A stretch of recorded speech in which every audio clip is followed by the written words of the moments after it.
Hi all, welcome to my channel, welcome to John's Ball Maker. Today we got Iron Man issues 33 and 34 from Fanhome. Now here are the parts. It's issue 33, which is the hip, and issue 34, which is part of the thigh. We'll also have a look at what the contents of the magazines are, and have a good read at that as well. So anyway, for those that have subscribed, thank you very much. For those that have subscribed and haven't hit the notification bell, if you could do so please, you'll get notified of all my videos, then you won't have to trawl through YouTube looking for them. Anyway, thanks for that. Let's get on with the build.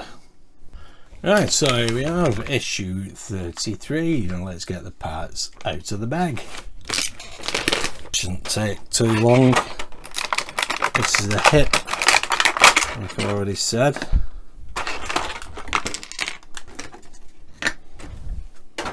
Get rid of that. Very nice and shiny parts. Okay, so what do we have here? We have 33A, the hip joint cover, which is that one. The 33C, again, the other side of the hip joint. We have a support bracket, a bearing ring, a socket, and 33F, the joint bearing, IP and LP screws. Now, first thing we need is 33A and 33B, which are these two, and basically this support bracket goes in that position there. I'll show you that. Goes there, and we screw it in place with an LP screw. So let's get these screws out.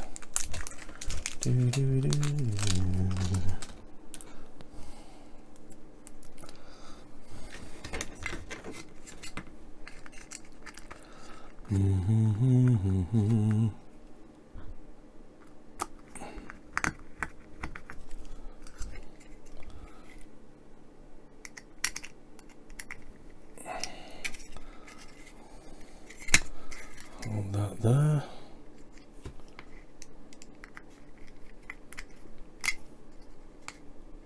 There we go, position that.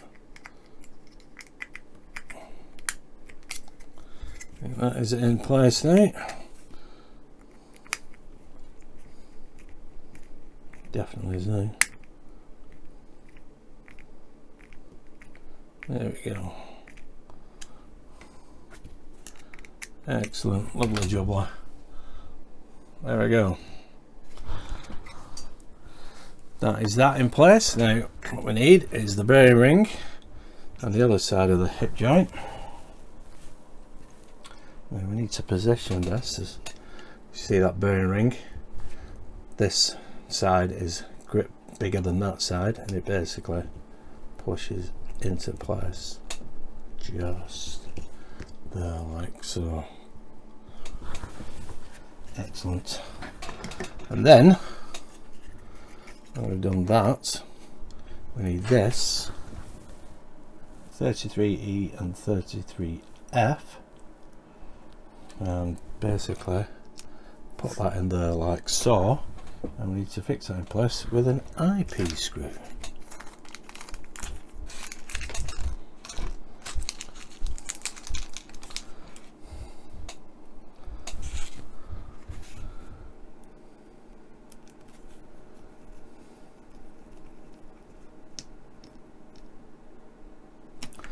And that, ladies and gentlemen, is it.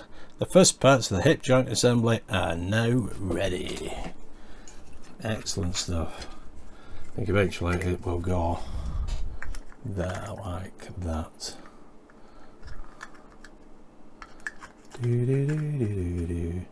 Yep. It will go in something like that, but obviously we need to put other parts of the body in place. Okay, so now we've done the parts, we can have a look at the contents of the magazine. Okay, page 1, the history of Iron Man. Bad blood, a change of character.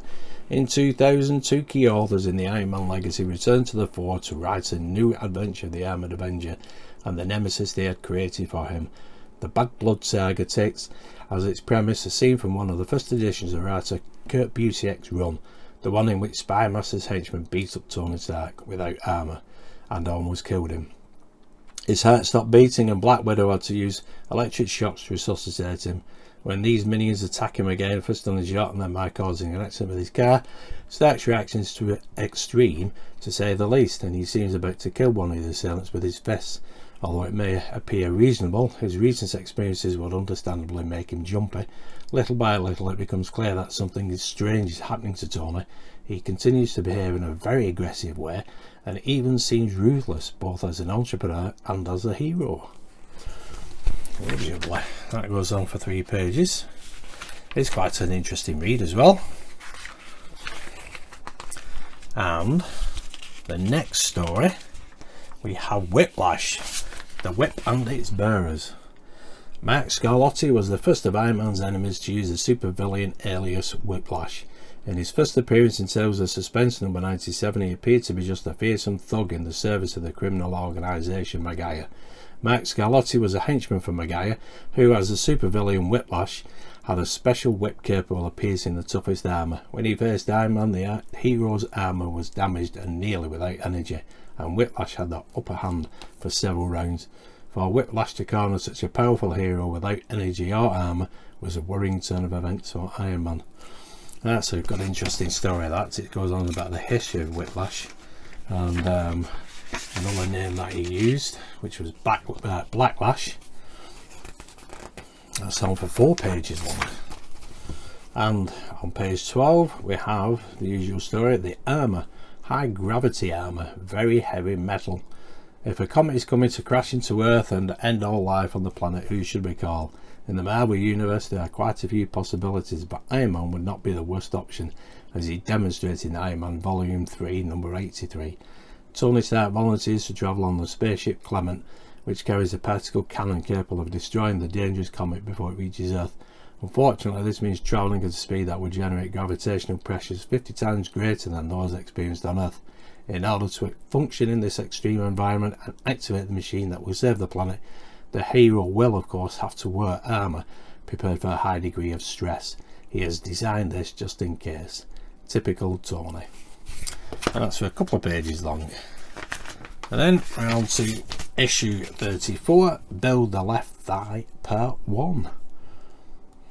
Excellent stuff. So, okay, so here we have issue 34. Right, let's have a look at the parts. 34A, outer thigh. 34B, outer thigh armour plate. All these parts are plastic. And 34C, outer knee pad. And we have AP screws. So might as well get the screws out now. And I got the one bag. There we go. Very plasticky. Now basically we need to place the outer armour thigh there, like so, and we fix in place with 3 AP screws. 1, 2, 3. So another quick issue, this one, as they always seem to be.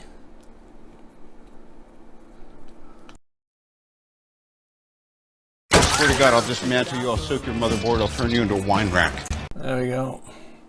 3 screws, and that looks very nice and shiny.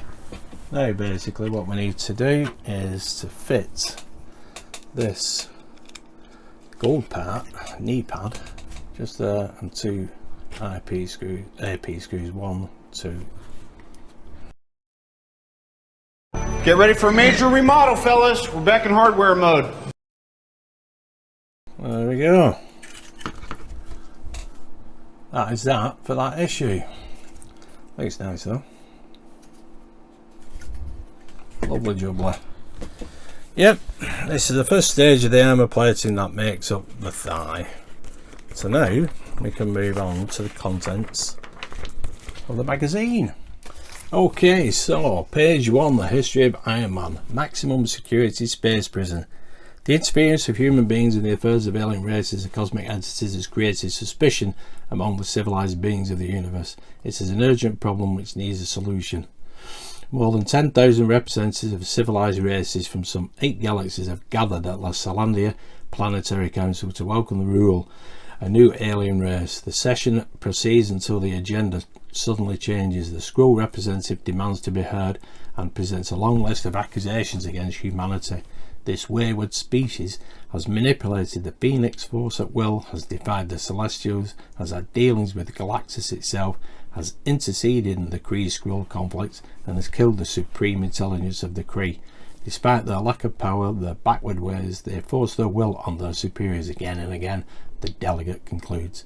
And the sentiment is shared by many other species: Orc, Stonians, Trojans, Badoon, Regalians, and although Lalandra, the Shire Empress who presides over the council, would have liked to prevent it, the Skrull representative demands that Undavian justice be applied.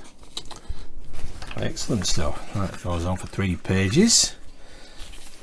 And then the next story, which is very interesting, page 8 in the comics, Ultimate Universe, Marvel in the New Century. Marvel Comics has reimagined its fictional universe on different occasions in alternate worlds, different historical periods or other starting points.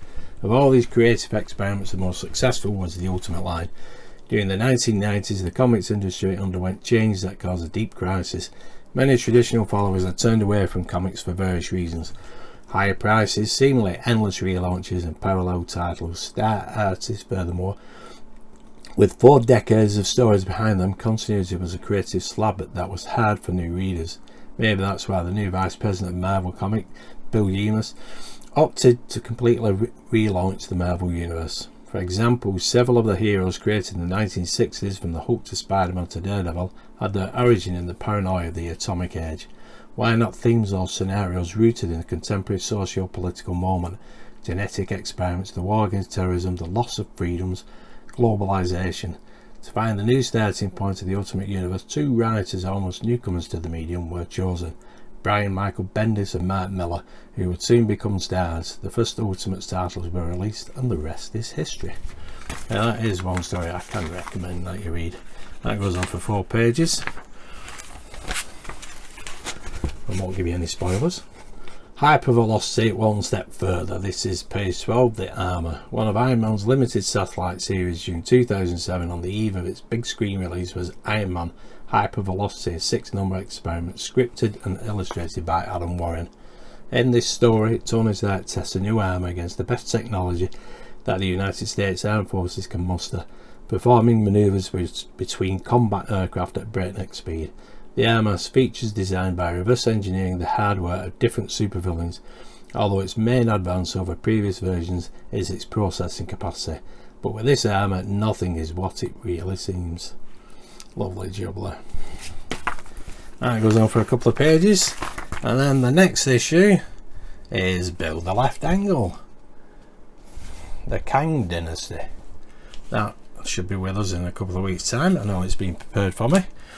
I've looked at my account and it's going to be on its way, not too long off. But anyway, that is that for these last 2 issues. More parts. Looks like I've got a blown up fireman on my shelf there. Fireman? Blown up Iron Man, I should say. I don't know. But anyway, that is issues 33 and 34 complete. If you did like that, please give us a big thumbs up, subscribe, hit that notification bell so you'll be notified straight away of all my new videos, and you can have a look at my past videos as well. It would be really appreciated if you could. So please also leave a comment. It's much appreciated that everybody who does look at my channel enjoys it as well as.